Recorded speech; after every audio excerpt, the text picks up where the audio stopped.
people ask, like I said, do I need to have an entity?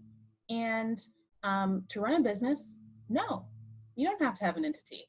You can start podcasting today with no LLC or anything, and you know, that's a business. The business is officially open. Now, that being said, there is a reason that people choose to have entities, and that is because, and that's for protection. So if you're just running a business, you've got no entity, it's just you, and you get sued, that person can clean you out. They can clean out your bank account, take your house, on and on and on. So the reason people have entities is because if you get sued with an LLC, for example, they can clean out the business, but they can't clean out you. So people establish entities when they want to have that separation, when they want to have the personal bank account and the business bank account, and they want those two things separated. So yeah, that's probably the most common question when it comes to setting up a business. Question.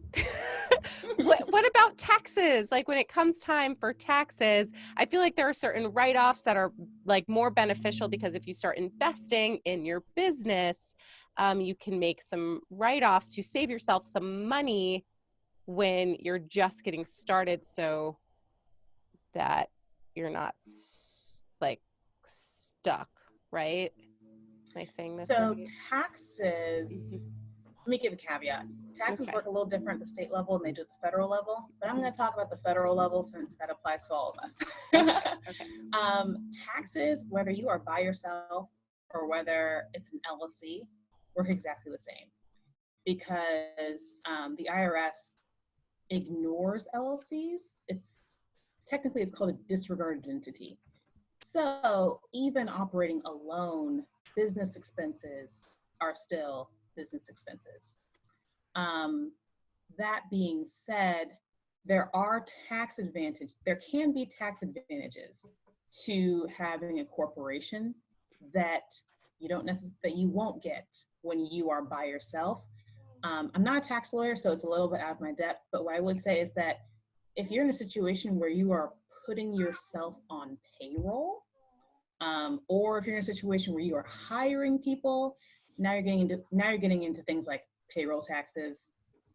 These are situations where more complex and more sophisticated tax structures are to your advantage.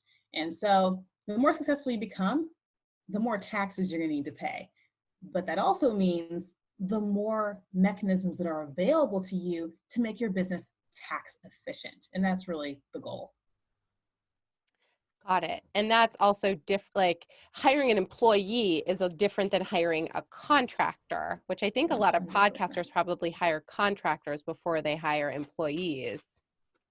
So. Yes.